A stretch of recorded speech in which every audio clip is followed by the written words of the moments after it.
Today at The Informer, we're speaking with Cathy Oddie. Now, Cathy is a two-time survivor of family violence and sexual assault. Since 2007, Cathy has been a volunteer survivor advocate with the Safe Steps Family Violence Response Centre.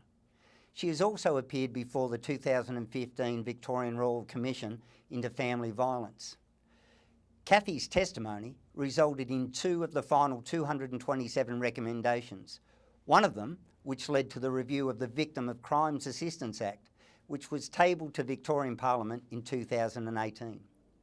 In 2019, Cathy became the first official survivor ambassador for Women Metal Inc., an organisation which provides safe and accessible employment and opportunities to women who have experienced family violence and homelessness to establish financial independence.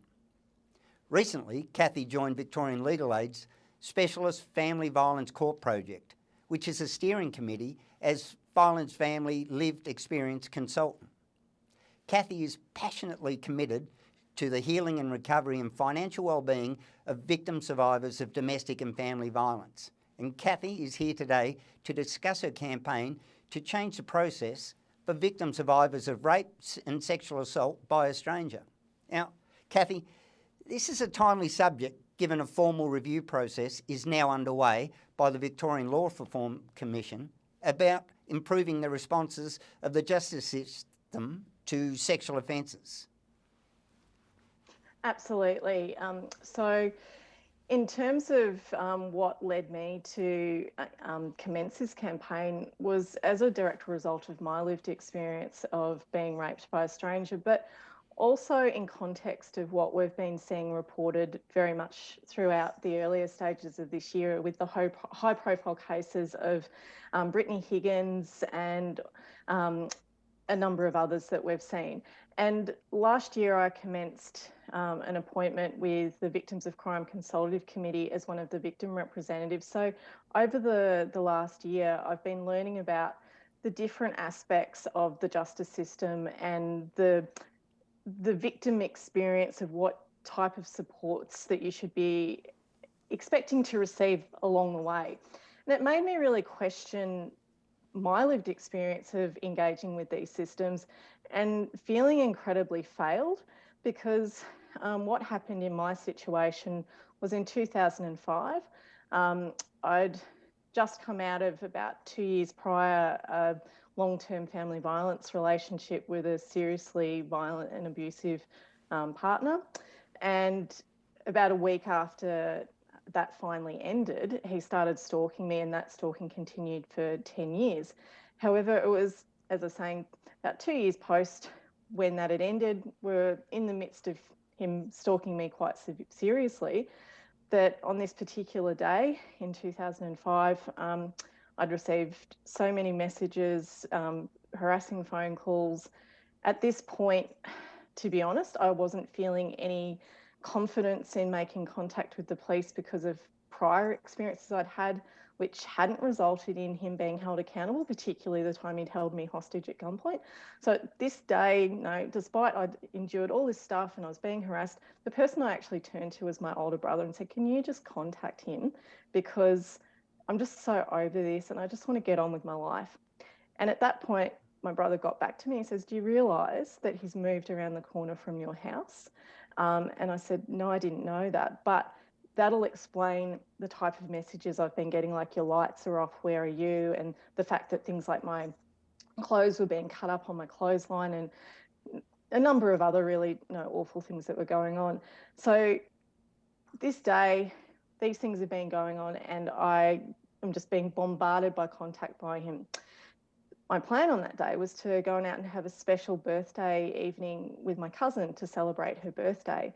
And that's what I actually wanted to focus on. And so I went out and it was a circumstance where I had just started seeing for the first time a new person and gaining some trust again to be in a relationship with a guy. And so I was, apart from all the stalking and harassment, I was feeling quite good about where my life was at in that moment. And I was also, at that stage, I was in the final steps of getting into the Victoria Police Academy. I'd gone through over the year leading up to that day, everything around that. And as well as that, I'd been completing the crisis counsellor training to become one of the Wire Women's Information phone line call takers.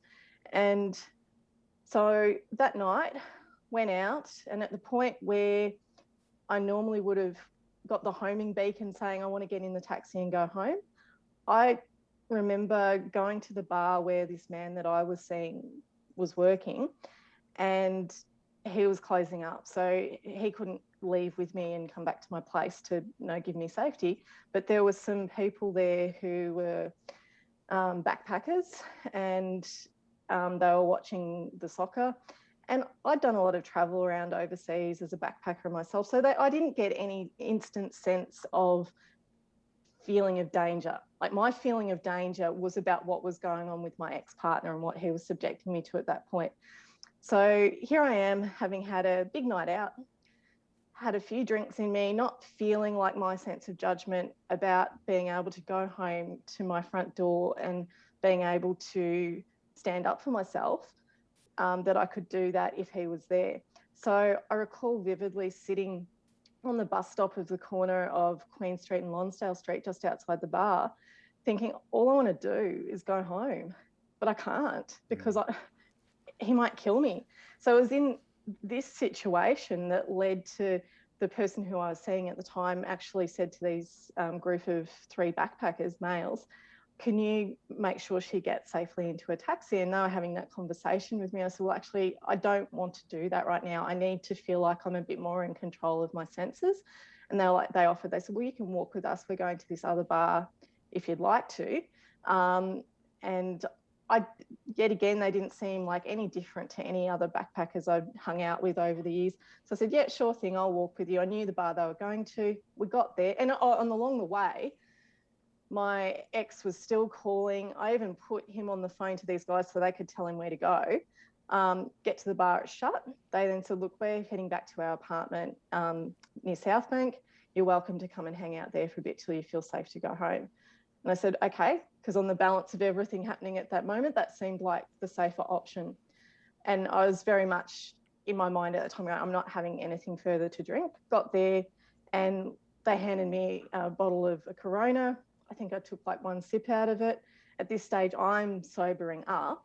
And the person who I was seeing at the time even rang me whilst I was there and saying, he was actually concerned I was going to cheat on him. I'm like, oh, and these men heard, said, look, I've got no interest in these people here. I'm with you. So they knew, these guys, that I was in a stressful situation. They knew I was seeing someone. They knew I wasn't interested in them. And as I know now, what happened next was very much premeditated.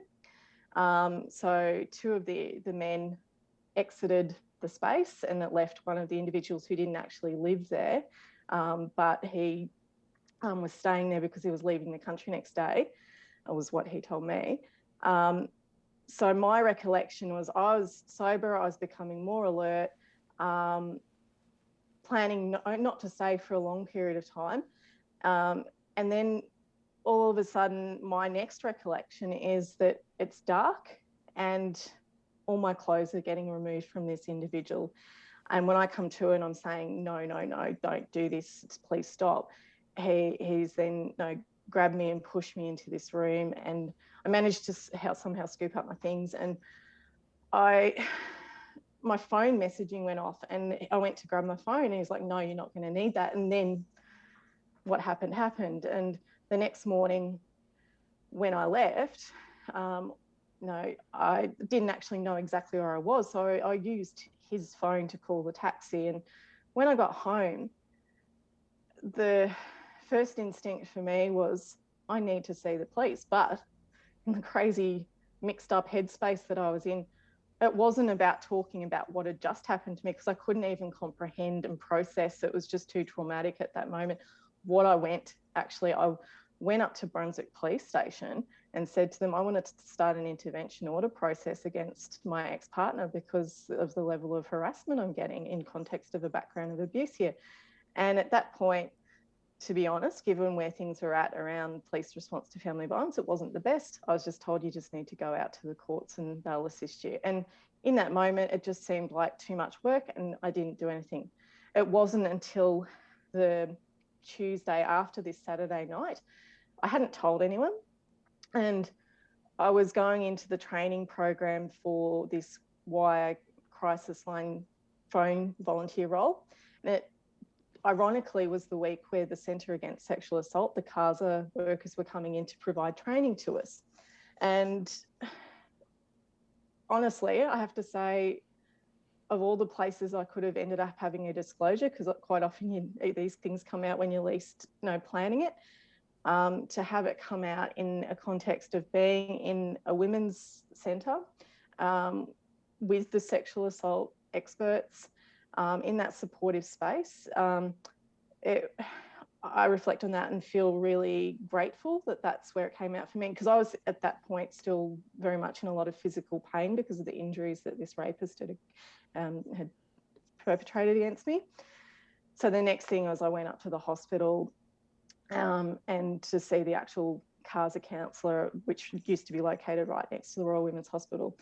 But throughout all of this, I'm struggling with the thought of, I don't know whether I can actually report this to the police. But then I kept thinking, well, I want to get into the police and I actually want to end up in the sex offender and child abuse unit. How can I as a person want to do that as a career and not actually report myself? So then that led on to me reporting. They found that he didn't actually leave on that day. They were able to determine who this individual was because of a long set of circumstances. I ended up having to go and drive around the area to locate the apartment building because they were saying it was going to be all too hard for them to investigate. So I did the investigation, a lot of it in that sense, so that they would do something. And the upshot being, which has led to where I am now, is that because by the time that they got to locate and go to that address, he'd left the country. They weren't able to formally interview him. And so as far as I now know, that has meant that they did not have the ability to tell me his identity because it hadn't reached a certain stage of the investigation process. So my case still stands as an open case. Should he ever enter the country, there's an alert at the airports.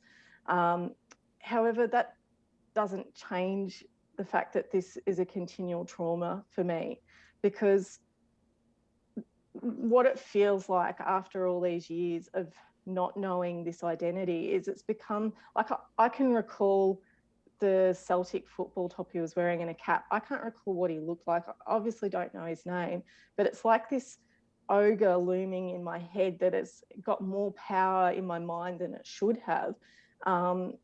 That if I had the ability right now to know this person's identity, not for the purpose of publishing that and getting their name out there, because that still has to go through him having the right to go through a formal process.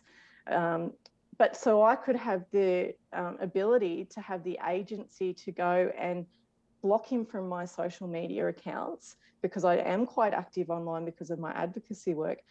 That would be an incredibly healing thing for me. Like, I don't think him and I are communicating online, but I would be, if I am successful in my campaign and was to find out that I had been interacting with this person all these years, it would literally make me feel sick. And my case is because he's overseas, so I'm limited in the things. But when I started looking at this further and hearing of some other cases, it made me realise what a two-tier justice system we have. So, for example, as we know, the majority of people who experience sexual assault and rape will have had the perpetrator be someone that they know them. However, it's not every case. So for those who know who their perpetrator is, they can take actions right at the early police investigation stage of taking out an intervention order, blocking people, the person and their friends and family members. And then on the other end of the justice side of things is that should things not actually progress through to trial stage, which, as we know, most sexual offences don't even get past the initial police investigation. And that's if a victim even reports, because most victims don't report. So if someone has got the courage up to go and make that report, they're in the minority. It's an even smaller chance it'll actually progress to a trial. So in the case where we get to then victims' compensation, such as what I've gone through, so I was successful in a Victims of Crime Assistance Tribunal claim regarding this rape without having to know this person's identity. And so for anyone watching this, know that's also something you can do. However, by not knowing the identity, it precludes you from actually also being able to do a civil claim against the individual. So there's a case that's also happened in the last, so mine's an historical case from 2005, yet it still impacts me now. But there's a young woman whose case that is really quite distressing, which happened during 2020, where she was communicating with a young man who she thought was a young man online. She's underage. They agreed to, and it was via Snapchat that they'd been communicating. They agreed to meet at a train station in one of the suburbs of Melbourne. And he knew who she was, he knew her address. He ended up raping her in the toilet of that train station. That has gone through a police investigation. So what's held me back is they say, well, no, we haven't had a chance to question the guy. Well, in this case, the rapist had been questioned, but on the balance of everything they were looking at, the police couldn't say that it met the definition of consent not being provided. So what predicament this has left this young woman and her family in is she is absolutely distraught. She knows that he is aware of who she is and where she lives, and she would like to get an intervention order for her safety and protection. And also, given that the police have done their investigation and won't be proceeding to any further justice outcomes, she would actually like to do a civil claim. But how can you take out an intervention order or commence a civil claim if you don't know who you're doing that to? And this is why I'm saying we need to re-look at this, because currently it seems like the system is serving and protecting the rights of perpetrators more than it is serving and protecting the rights of victims. It's just horrific to hear, and to add further insult and impact to the horrific injury already, and all about protecting rather than investigating, just seems at odds with what we would expect for justice for any other crime, Cathy. Absolutely. It's honestly too, what's also struck me from starting this campaign is how little awareness that there is that this is actually an issue that victim survivors of stranger rape experience. So when earlier this year I made a decision that I wanted to look into, well, one, identifying what is actually the process that is currently stopping police being able to notify a victim of this if they want to take steps for their own safety and protection. And so with the Victims of Crime Consultative Committee Secretariat, I put this to them and said, look, can you help me to determine what that actually is? And so it took a couple of months, but they came back to me. They've been fantastic and supportive in that way. And it really came down to the Victims' Rights Charter and the Human Rights Charter. But what was ironic to me is the bits that were quoted back to me from the Victims' Rights Charter and Human Rights Charter was yet again, it was about the right for the perpetrator to not to have their reputation damaged by potential false allegations. Now, something I really need to put out there for people who are not aware of this is that when it comes to sexual offences, there has been evidence-based research that has been done repeatedly, which has shown that it is statistically insignificant, the amount of false allegations around rape. So when we're looking at, are we protecting the right of someone to have their reputation protected over the right of, as we've seen, rape is such an underreported, and sexual assault is so underreported. So we'd rather protect the potential of something which is proven to be statistically insignificant. And in fact, to go even further than that, what they even were able to show through the research that I've seen around this is that in places such as the United Kingdom, that things that have been recorded as false reports, and the way that the public would interpret a false report to be someone who has made something up, doesn't actually mean that. So something that is recorded as a false report can actually be a situation where a victim survivor makes a report around the sexual assault. And then the process has become so stressful and too much for them that they've decided that they do not wish to continue because it's all too much and too traumatic. So this is something that happens for many victim survivors. But rather than being coded in a different category of like a case commenced and then dropped, it gets recorded as a false report. And to find that out was really shocking for me. But so much of our justice response is hanging on the fact that, oh my God, what if this person's reputation could get damaged? My response when I hear this ridiculous thing about false claims and men's reputations is there are already protections in place. There are crimes for making a false report, so you are protected. So, let's move past that.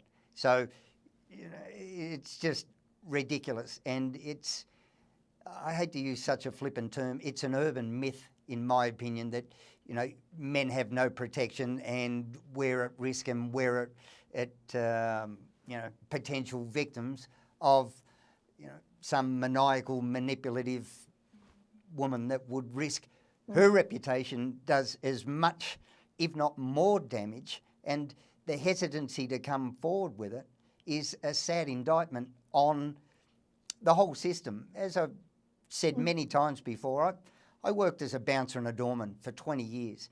I was assaulted and attacked many, many times, and almost every single time without fail, my perpetrator was arrested and charged.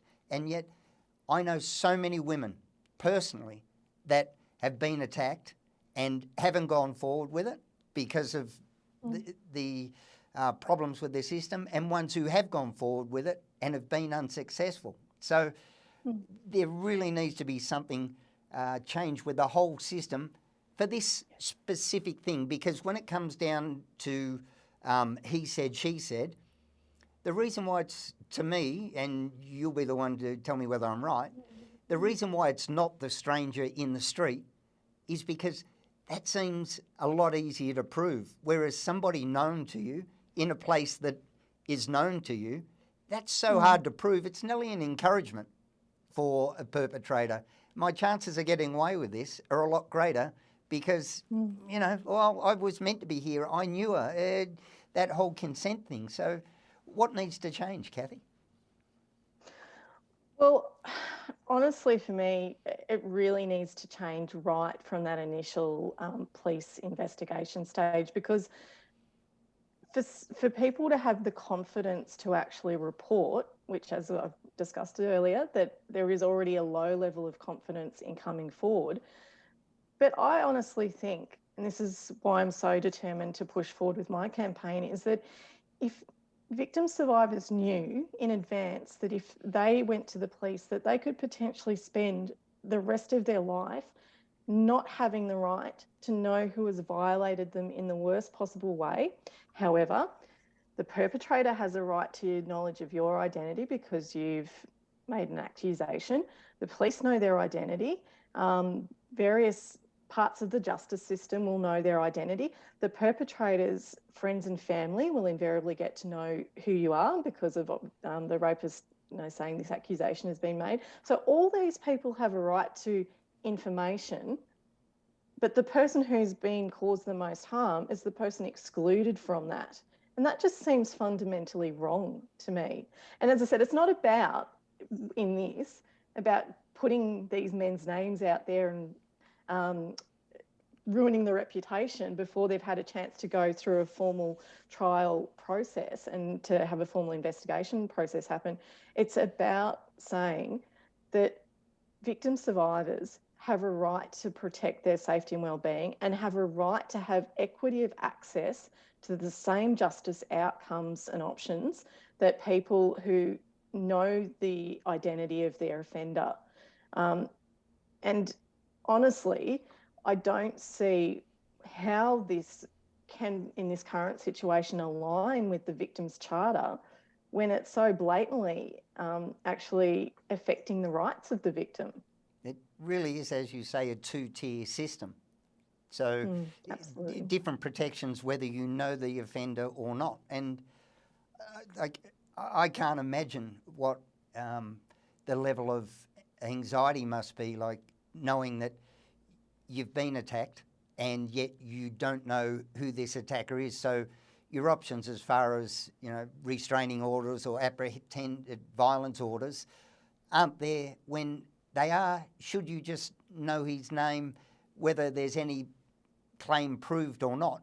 As citizens, we have the right to request a restraining order to keep somebody away from us for whatever reason, whether it be harassing phone calls or a neighbour that, yells at you every time you park the car. You can seek the legal system's assistance to live safety. So why isn't this? Exactly, because this is when you look at too, under the types of current victims of crime compensation assistance, sexual violence sits right up the top of the ladder of what they say as serious crime types. So it just seems like one message is given on the one hand, but on the other hand, it's a completely different message. And honestly, I've got to a point where I feel like it's time that this needs to be addressed. It needs to be changed. As you mentioned earlier, the Victorian Law Reform Commission are currently conducting the inquiry around the sexual offence responses. Now, with that, I've actually raised this with Tony North QC from the VLRC about whether this particular issue could get included as part of that current inquiry. Unfortunately, the submissions had already closed. He has said, send it through. Hopefully in some way they can look at, maybe not a formal response or recommendation at this stage, but I did recently have a meeting with the Attorney General for here in Victoria as well, and raise this, and she's quite aware that this is an issue. Her and Fiona McCormick, who's the Victims of Crime Commissioner, they agree that this needs to be addressed and reviewed in some way. So what I guess I'm really calling for is I want an actual formal review process to happen. And as part of that, like as I've mentioned my case and this young woman's case, but I want to open up the door for other victim survivors of this type of sexual violence to have an opportunity to have their voice heard and their story told. And so what I'd say for anyone who's watching this interview, like, I'm on LinkedIn. If you have had a similar experience, please reach out and message me, because I'm trying to collate the more of these stories that I can to strengthen the need for the review around this. Because I always look at, if you've got one person who's experienced something, two people who experience something, then that's just the tip of the iceberg. There will have been hundreds, if not thousands, who've had a similar experience over many years. And like, I've been carrying this burden since 2005. There'll be people who've been carrying this burden for even decades longer than that.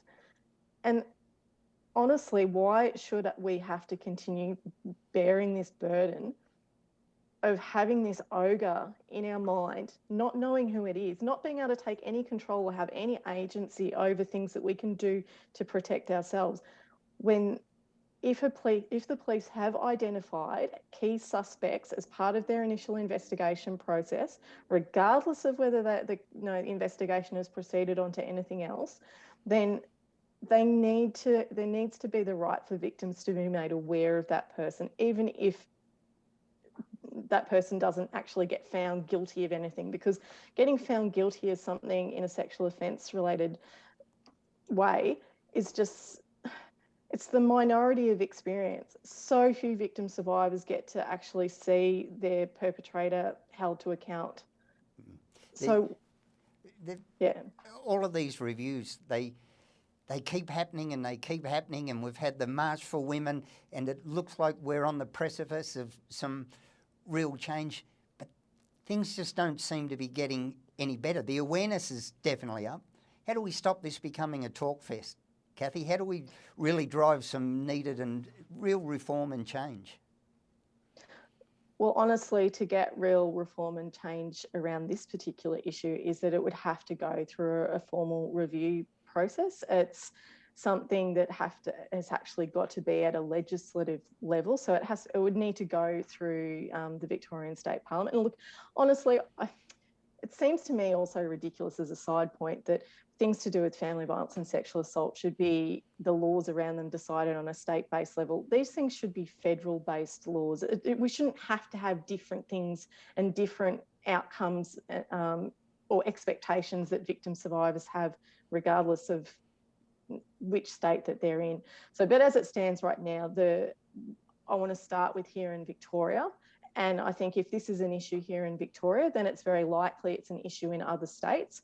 So I'd like to see making Victoria as a pilot case for getting change and getting some recognition around this.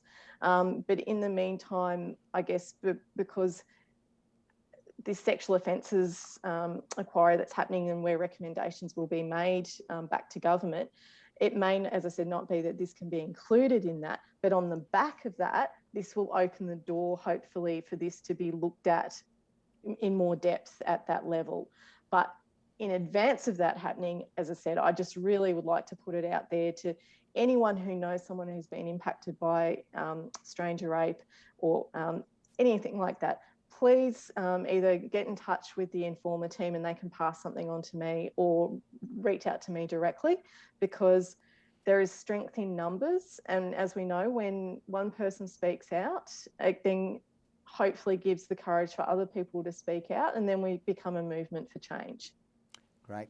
All right. Thanks so much, Cathy. It's been hard to listen to, but much needed conversation around this really, really important issue. And, you know, I wish you every success. And if anyone wants to contact Cathy Oddie, look her up on LinkedIn. She does some fantastic work. She's such a great advocate.